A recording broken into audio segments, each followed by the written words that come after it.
அனைவருக்கும் வணக்கம். நான் திருப்பூரிலிருந்து பிரசன்ன ஜோதிடர் ஈஸ்வரிராஜுங்க. மீன ராசிக்கு கார்த்திகை மாத பலன்கள் எப்படி இருக்குது அப்படிங்கிறத பார்க்கலாங்க. உங்கள் ராசி அதிபதினு சொல்லக்கூடிய குரு பகவான் உச்சம் பெற்று வக்ர நிலை பெறார்.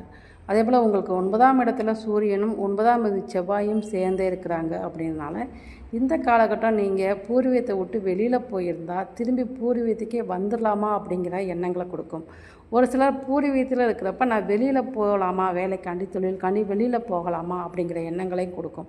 இந்த காலகட்டம் உங்களுக்கு ஜென்மச்சனி அப்படிங்கிறதுனால நம்மளுக்கு மட்டும் ஏன் இப்படி நடக்குது அப்படிங்கிற நெகட்டிவாக நீங்கள் நினைப்பீங்க. ஆனால் அதெல்லாம் வேண்டாம். ஏன்னு பார்த்தீங்கன்னா இப்போ தான் நீங்கள் உங்களை உணரக்கூடிய காலகட்டம். அதாவது நம்ம யார், நம்மளை சுற்றி என்ன நடக்குது, எது நம்மளுக்கு நல்லது, எது நம்மளுக்கு கெட்டது அப்படின்னு நீங்கள் இந்த காலகட்டம் உங்களோட அறிவை வச்சு நீங்கள் இதெல்லாமே ஆராய்ச்சி பண்ணக்கூடிய காலம் இது. அதனால் நீங்கள் முடிஞ்ச அளவுக்கு நெகட்டிவாக எதுவும் நினைக்காதீங்க. இந்த காலகட்டம் நீங்கள் இரவு வேலை, அதாவது நைட் டியூட்டி பார்க்குறது அல்லது ரொம்ப நேரம் நைட்டு முழிச்சிருக்கிறது, தூக்கம் வராமல் இருக்கிறது, அதிகமாக செல்ஃபோன் யூஸ் பண்ணுறது, செல்லை அதிகமாக நீங்கள் பார்க்குறது, இந்த மாதிரிலாம் நீங்கள் தவிர்த்து கொள்வது ரொம்ப நல்லது.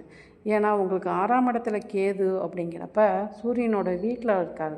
அப்போ இந்த ஒளினால் உங்களுக்கு கண் சிறுத்து போகிறது, கண்லேருந்து நீர் வழிகிறது, அதிக வெப்பத்தால் ஹீட்டால் கண் பாதிக்கப்படுறது, இந்த மாதிரிலாம் உங்களுக்கு அமைப்பை ஏற்படுத்தி கொடுக்கும்.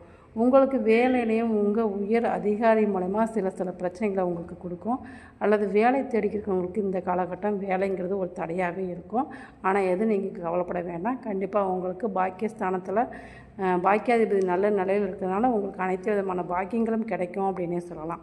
அதே போல் சின்ன சின்ன நோய், கிருமி தொந்தரவு, தொற்று இதெல்லாமே உங்களுக்கு ஏற்படும். அதனால் முடிஞ்ச அளவு உங்களை நீங்கள் சுத்தமாக வச்சுக்கக்கூடிய காலகட்டம் இது. ஏன்னா இந்த சனி பகவான் ராசியிலே அமர்ந்து இருக்கிறப்போ உங்களுக்கு சுத்தங்கிறது ரொம்ப ரொம்ப முக்கியம். அதனால் நீங்கள் எப்போயுமே ஒரு சூரிய ஒளியை பார்க்குறது, உங்களை சுற்றி நீங்கள் சுத்தமாக வச்சுக்கிறது உங்களுக்கு ரொம்ப ரொம்ப நல்ல பலன். உங்கள் ஹெல்த்துக்கு அது ரொம்ப முக்கியம் அப்படின்னே சொல்லலாம். இந்த காலகட்டம் பெண்கள் விஷயத்தில் படிக்கிற பிள்ளைங்க படிக்கிற இடத்துல, அதே போல் பெண்கள் விஷயத்தில் கொஞ்சம் கவனமாக இருக்கணும் அப்படிங்கிறது தான். ஆனால் பெண்கள் மூலயமாவும் உங்களுக்கு நல்லதும் நடக்கும். ஆனால் படிக்கிற டீனேஜில் உள்ளவங்க கொஞ்சம் பெண்கள் விஷயத்தில் கவனமாக நடந்துக்கோங்க அப்படிங்கிறத. படிப்புக்கு ரொம்ப முக்கியத்துவம் கொடுங்க. உங்களுக்கு வழிபாடு அப்படிங்கிறப்ப உங்களுக்கு